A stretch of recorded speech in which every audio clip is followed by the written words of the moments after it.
What's going on, everybody? It's your boy Potter, aka Grandmaster Drift, back with another video. And I just wanted to talk a few minutes about my car, everything that I've modified, everything that I've changed from stock, and probably what I have planned in the future.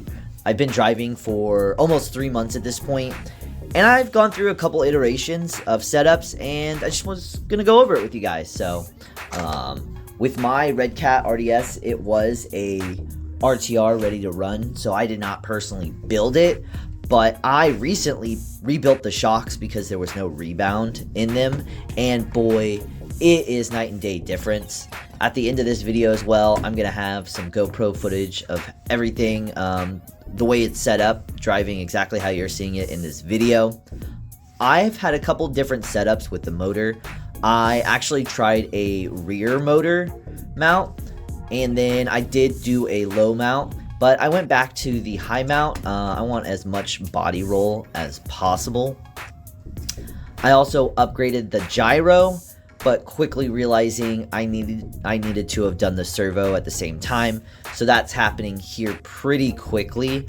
But there was a noticeable difference with the gyro, even with the stock servo, and that's a Yokomo V4. Everything I've pretty much made videos on.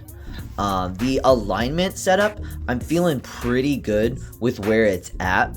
I actually added a little bit more camber in, not out. I added a few millimeters to bring more contact patch on the back, and then I towed in the most I could with the toe pills.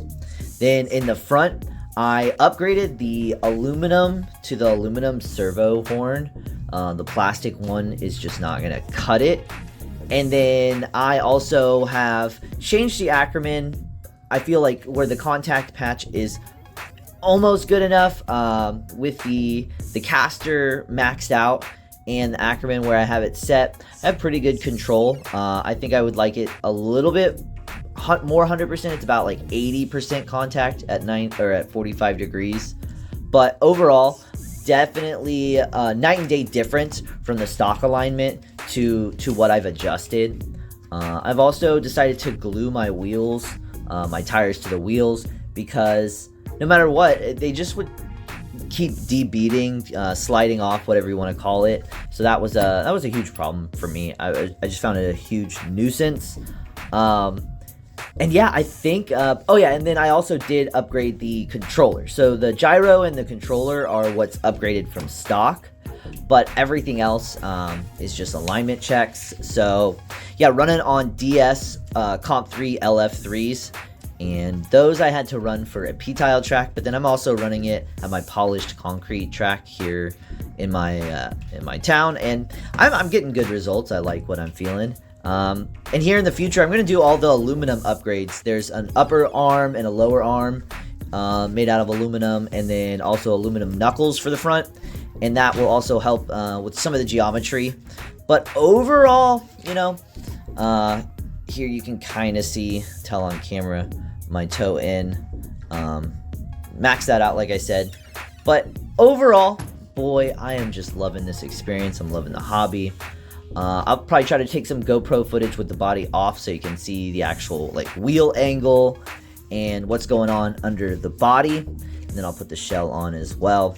I did do a little custom livery, cut the windows out, cut the back part out, back window out as well for airflow, and the wires were just kind of pushing up against the body, so there's that.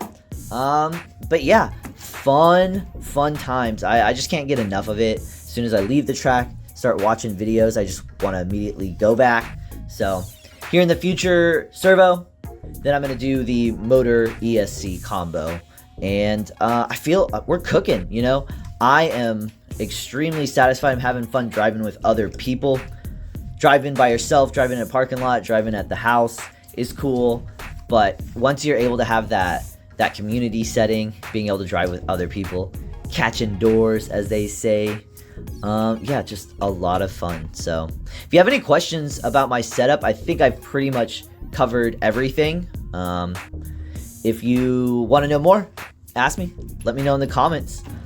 Like, comment, subscribe, but most importantly, no matter what you do in life, never stop evolving.